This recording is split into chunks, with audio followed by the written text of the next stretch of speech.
I thought it was a good time to take some of my own advice and review this year with 2020 hindsight. We all know it's been an extraordinary year. We all came into 2020 with 2020 vision. As with any new year, there were expectations of what we would do, what we wouldn't do, and what the year was going to look like. The overused quote from Mike Tyson that everyone gets a plan until they have a punch in the face is so true for 2020.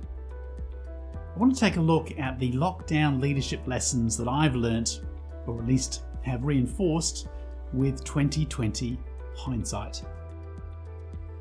First one for me has been to enjoy the journey. Greg Anderson, the American author, said, "Joy is found not in finishing an activity, but in doing it." It's such a simple concept, yet worth contemplating if you're like me, very focused on the outcomes, the destination, and the achievements.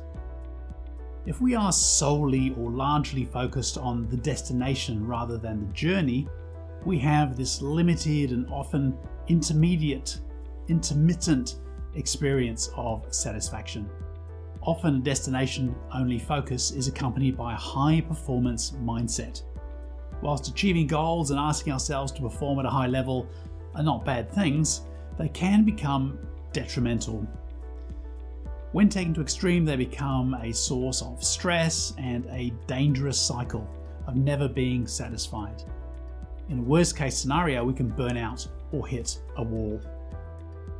If we get this right though, where we learn to enjoy the journey, not just the achievements in the outcomes, then we build deeper and richer relationships, have a clearer perspective, and paradoxically achieve better outcomes. Time is a precious commodity in that it's limited, although we all have the same amount. Obviously, what we do with the time we have has a great bearing on everything we do. Sometimes, in a desire to maximize potential and use time wisely, we become very focused on achievements and outcomes. It's like being on a train and only focused on the next station, and the next station, and the next station. Yet we miss something if we're only focused on the destination. We miss the interaction with the passengers around us, the experience of looking out the window, being in the moment, and experiencing the beauty around us. A hurried busyness in a desire for productivity can manifest in a destination mindset rather than being mindful of the present. It is a mindset. To enjoy the journey, we need to be mindful of the present, to be available to those around us and mindful of the details in the moment.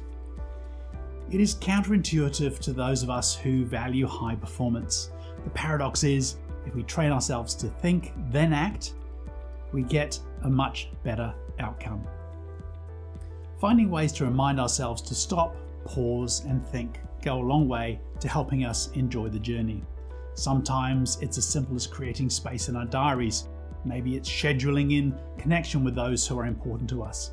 Perhaps it's as simple as regularly meeting with a few friends to hold each other accountable for a whole of life experience. There's definitely power in the pause. Find white space in each day, in each week, every month, and annually. It's not only a nice to have, it's essential to be a sustainable, productive life. It's not selfish to have downtime. We do need to look after ourselves and enjoy the joy in the journey. As John Lennon famously said, life is what happens when you're making other plans. Even in the midst of the craziness of 2020, and with 2020 hindsight, I've learned this year the importance of enjoying the journey.